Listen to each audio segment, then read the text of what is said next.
You are my strength. I wait for you to rescue me, for you, O God, are my fortress. In his unfailing love, my God will stand with me.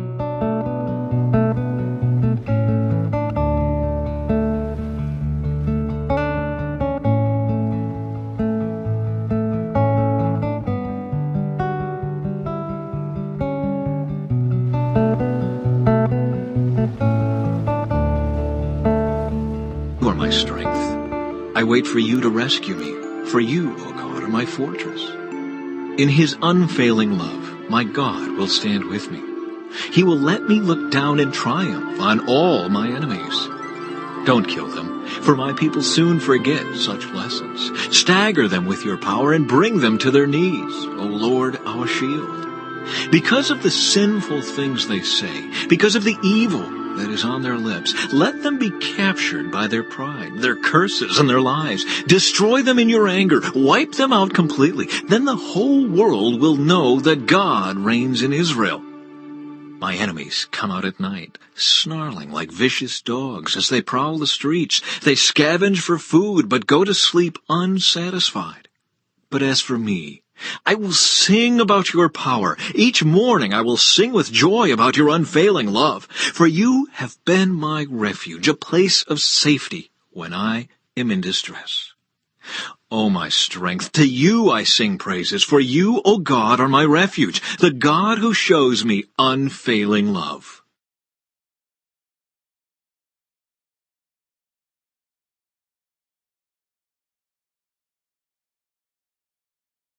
Many of his disciples said, "This is very hard to understand. How can anyone accept it?" Jesus was aware that his disciples were complaining, so he said to them, "Does this offend you? Then what will you think if you see the Son of Man ascend to heaven again? The Spirit alone gives eternal life. Human effort accomplishes nothing.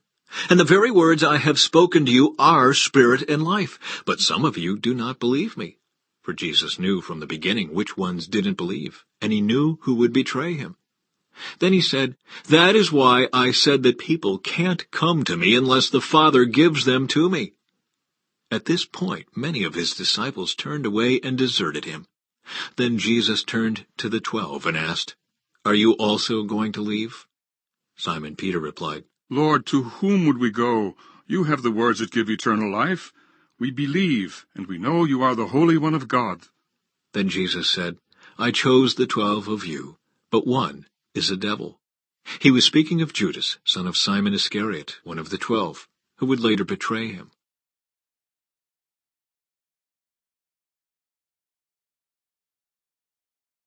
After this, Jesus traveled around Galilee.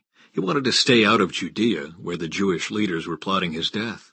But soon it was time for the Jewish festival of shelters, and Jesus' brothers said to him, "Leave here and go to Judea, where your followers can see your miracles.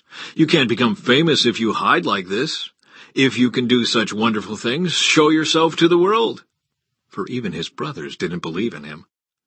Jesus replied, "Now is not the right time for me to go, but you can go any time. The world can't hate you, but it does hate me because I accuse it of doing evil. You go on. I'm not going to this festival, because my time has not yet come." After saying these things, Jesus remained in Galilee. Jesus teaches openly at the temple. But after his brothers left for the festival, Jesus also went, though secretly, staying out of public view. The Jewish leaders tried to find him at the festival and kept asking if anyone had seen him. There was a lot of grumbling about him among the crowds. Some argued, "He's a good man." But others said, "He's nothing but a fraud who deceives the people." But no one had the courage to speak favorably about him in public, for they were afraid of getting in trouble with the Jewish leaders.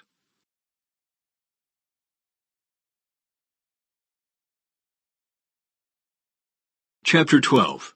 Ephraim fights with Jephthah. Then the people of Ephraim mobilized an army and crossed over the Jordan River to Zaphon. They sent this message to Jephthah, "Why didn't you call for us to help you fight against the Ammonites? We are going to burn down your house with you in it." Jephthah replied, "I summoned you at the beginning of the dispute, but you refused to come. You failed to help us in our struggle against Ammon. So when I realized you weren't coming, I risked my life and went to battle without you. and the Lord gave me victory over the Ammonites. So why have you now come to fight me?" The people of Ephraim responded, "You men of Gilead are nothing more than fugitives from Ephraim and Manasseh." So Jephthah gathered all the men of Gilead and attacked the men of Ephraim and defeated them. Jephthah captured the shallow crossings of the Jordan River, and whenever a fugitive from Ephraim tried to go back across, the men of Gilead would challenge him. "Are you a member of the tribe of Ephraim?" they would ask. If the man said, "No, I'm not," they would tell him to say, "Shibboleth." If he was from Ephraim, he would say, "Sibboleth," because people from Ephraim cannot pronounce the word correctly. Then they would take him and kill him at the shallow crossings of the Jordan. In all, 42,000 Ephraimites were killed at that time. Jephthah judged Israel for 6 years. When he died, he was buried in one of the towns of Gilead. Ibzan becomes Israel's judge. After Jephthah died, Ibzan from Bethlehem judged Israel. He had 30 sons and 30 daughters. He sent his daughters to marry men outside his clan, and he brought in 30 young women from outside his clan to marry his sons. Ibzan judged Israel for 7 years. When he died, he was buried at Bethlehem. Elon becomes Israel's judge.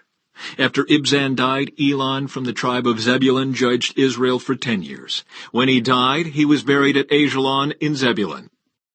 Abdon becomes Israel's judge. After Elon died, Abdon, son of Hillel from Pirathon, judged Israel. He had 40 sons and 30 grandsons who rode on 70 donkeys. He judged Israel for 8 years. When he died, he was buried at Pirathon in Ephraim, in the hill country of the Amalekites.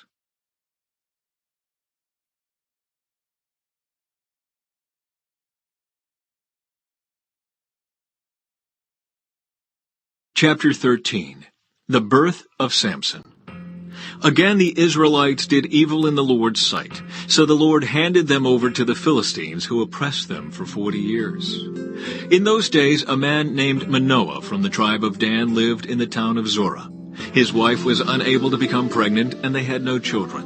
The angel of the Lord appeared to Manoah's wife and said, "Even though you have been unable to have children, you will soon become pregnant and give birth to a son. So be careful, you must not drink wine or any other alcoholic drink, nor eat any forbidden food.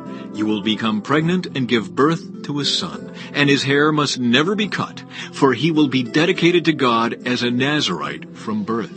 He will begin to rescue Israel from the Philistines." The woman ran and told her husband, "A man of God appeared to me. He looked like one of God's angels, terrifying to see. I didn't ask where he was from, and he didn't tell me his name, but he told me, 'You will become pregnant and give birth to a son. You must not drink wine or any other alcoholic drink, nor eat any forbidden food, for your son will be dedicated to God as a Nazirite from the moment of his birth until the day of his death.'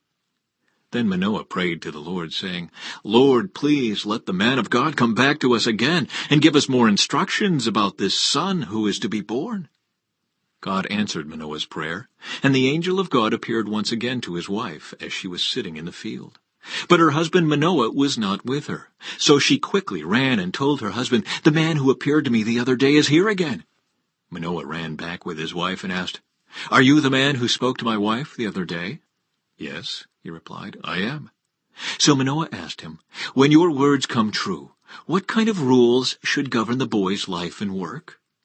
The angel of the Lord replied, 'Be sure your wife follows the instructions I gave her. She must not eat grapes or raisins, drink wine or any other alcoholic drink, or eat any forbidden food.' Then Manoah said to the angel of the Lord, 'Please stay here until we can prepare a young goat for you to eat.' 'I will stay,' the angel of the Lord replied, 'but I will not eat anything. However, you may prepare a burnt offering as a sacrifice to the Lord.' Manoah didn't realize it was the angel of the Lord. Then Manoah asked the angel of the Lord, 'What is your name? For when all this comes true, we want to honor you.' 'Why do you ask my name?'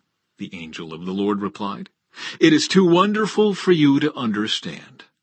Then Manoah took a young goat and a grain offering and offered it on a rock as a sacrifice to the Lord. And as Manoah and his wife watched, the Lord did an amazing thing. As the flames from the altar shot up toward the sky, the angel of the Lord ascended in the fire. When Manoah and his wife saw this, they fell with their faces to the ground. The angel did not appear again to Manoah and his wife.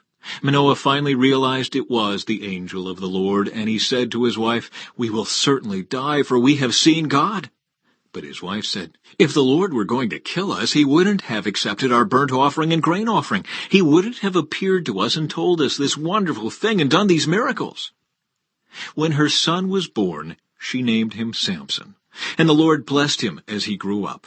And the Spirit of the Lord began to stir him while he lived in Mahanadan, which is located between the towns of Zorah and Eshtaol.